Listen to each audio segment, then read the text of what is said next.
Fantasy cricket. लाखों लोग इस गेम की दीवाने हैं। ऐसे लोग जो पहले बस मैच देखते थे अब बड़े बड़े एनालिस्ट बन गए हैं। लेकिन क्या यह सच में किस्मत का खेल है जैसे जिसे रोल करना? बिल्कुल नहीं। फैंटेसी क्रिकेट स्किल का गेम है, स्ट्रैटेजी का और इस ब्यूटीफुल गेम को समझने का। यह टॉस के बाद के बारे में है, नंबर्स में घुसने का और सोच समझ कर जीतने का, अपनी टीम बनाने का मजा, मैच के एक्साइटमेंट का इंतजार, अपने चोजन प्लेयर्स को परफॉर्म करते देखने की खुशी। ये सब फैंटेसी क्रिकेट की मेन फीचर्स हैं। लेकिन इन इमोशंस के पीछे स्ट्रैटेजिक थिंकिंग का एक स्ट्रॉन्ग बेस है। जैसे एक कैप्टन फील्ड भी अपनी टीम को लीड करता है, वैसे ही एक फैंटेसी क्रिकेट प्लेयर को भी स्ट्रेटेजाइज करना चाहिए, एनालाइज करना चाहिए और अपने चॉइसेस पे यकीन रखना चाहिए। इसका मतलब ये नहीं कि लक का कोई रोल नहीं है। बैट्समैन का एज फील्डर के पास जा सकता है, बॉलर की परफेक्ट डिलीवरी पे सिक्स लग सकता है। ये गेम का नेचर है। लेकिन फैंटेसी क्रिकेट में इन कंसिस्टेंट सक्सेस लक भी डिपेंड कम करके और इन्फॉर्म चॉइसेस का इम्पैक्ट ज्यादा करके आती है। तो अगर आप चांस के दायरे से बाहर निकलकर स्ट्रेटेजिक फैंटेसी क्रिकेट की एक्साइटिंग दुनिया में आना चाहते हैं तो तैयार हो जाइए। आगे के सेक्शंस में हम मैच के बाद मैच विनिंग टीम बनाने के सीक्रेट्स बताएंगे। क्रिकेट की दुनिया में नंबर्स एक कहानी बताते हैं। ये एक प्लेयर की स्ट्रेंथ्स, वीकनेसेस और गेम पे उसके पोटेंशियल इंपैक्ट के ये बारे में बहुत कुछ कहते हैं। एक फैंटेसी क्रिकेट प्लेयर के लिए इन नंबर्स को समझना बहुत इंपॉर्टेंट है। प्लेयर स्टैटिस्टिक्स जो कई मैचेस से केयरफुली कलेक्ट किए जाते हैं, बहुत सारी इंफॉर्मेशन देते हैं। बैटिंग एवरेजेस कंसिस्टेंसी बताते हैं, स्ट्राइक रेट्स एग्रेशन बताते हैं और बॉलिंग इकोनॉमी कंट्रोल रिफ्लेक्ट करती है।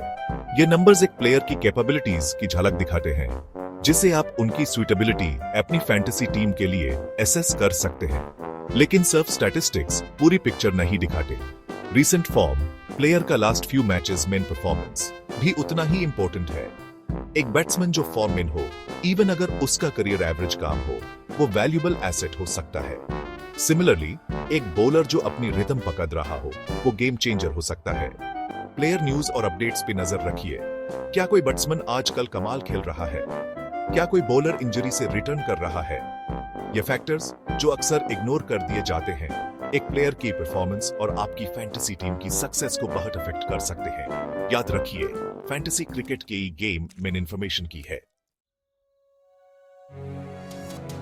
क्रिकेट का एक इंटरेस्टिंग एस्पेक्ट है पिच का इन्फ्लुएंस। एक फ्लैट ट्रैक बैट्समैन के लिए जन्नत हो सकती है, जबकि एक टर्निंग पिच स्पिनर्स को पावर दे सकती है।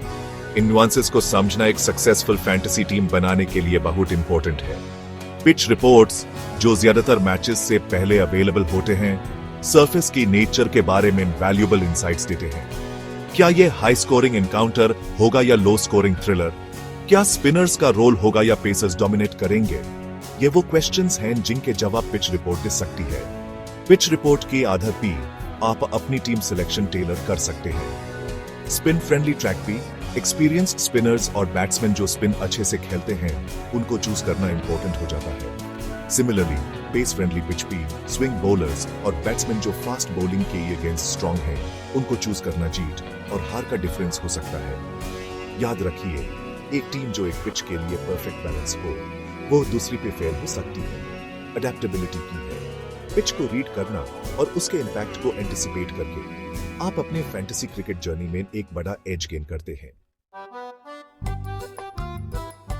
सेक्शन 4, सही बैलेंस बनाना, अपना उनसी बनाना। इमेजिन करो एक क्रिकेट टीम में 11 बैट्समैन हो। अजीब लगता है ना? जैसे एक रियल क्रिकेट टीम में बैट्समैन, बॉलर्स और ऑलराउंडर्स का मिक्स चाहिए, वैसे ही आपकी फैंटेसी टीम भी बैलेंस पे डिपेंड करती है। आपके प्लेइंग 11 का आइडियल कंपोजिशन स्पेसिफिक मैच और फॉर्मेट भी डिपेंड करेगा। चाहे T20 हो, वनडे इंटरनेशनल्स हो या टेस्ट मैचेस हो, लेकिन अंडरलाइंग प्रिंसिपल सेम रहता है। एक बैलेंस टीम हर डिपार्टमेंट में स्पेशलिस्ट्स के साथ एक्सपेरिमेंट करने से और अपनी टीम को ऑपोजिशन, वेन्यू और पिच कंडीशंस के हिसाब से चेंज करने से मत डरिए। एक फ्लेक्सिबल अप्रोच प्लेयर रोल्स की अच्छी अंडरस्टैंडिंग के साथ आपके काम आएगा। याद रखिए, बैलेंस टीम बनाना सिर्फ बेस्ट इंडिविजुअल प्लेयर्स चूज करने के बारे में नहीं है। यह प्लेयर्स के ऐसे कॉम्बिनेशन को चूज करने के बारे में है जो एक दूसरे को कॉम्प्लीमेंट करते हैं और आपके पॉइंट्स स्कोर करने के चांसेस हर डिपार्टमेंट में मैक्सिमाइज करते हैं। बैटिंग, बॉलिंग और fielding. Section 5, captain fantastic choice की पावर। अपने कैप्टन और वाइस कैप्टन को चूज करना शायद फैंटेसी क्रिकेट में आपका सबसे इंपॉर्टेंट डिसीजन है।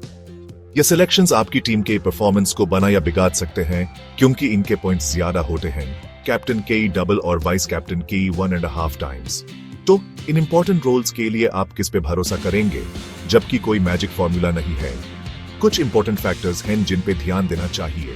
ऐसे प्लेयर्स चूज करो जो टॉप फॉर्म में हो, वीकर ऑपोजिशन के अगेंस्ट खेल रहे हो और गेम की इंपॉर्टेंट फेजेस में बटिया बोल करने की लाइकलीहुड हो। बोल्ड होने से मत डरिए। कभी कभी एक डिफरेंशियल कैप्टन भी कैलकुलेटेड रिस्क लेना, एक प्लेयर जिसको कम यूजर्स ने चूज किया हो, वो बहुत फायदेमंद हो सकता है। लेकिन हमेशा अपने चॉइसेस के पीछे सॉलिड रीजनिंग और एनालिसिस रखिए। याद रखिए, कैप्टन और वाइस कैप्टन सिलेक्शंस पक्के नहीं होते। हर मैच के लिए न्यू इन्फॉर्मेशन, प्लेयर फॉर्म और ऑपोजिशन एनालिसिस के हिसाब से चेंजेस करने में हेजिटेशन मत कीजिए। फ्लेक्सिबिलिटी और अडेप्टेबिलिटी फैंटेसी क्रिकेट सुप्रीमेसी के क्वेस्ट में आपके एलीज हैं।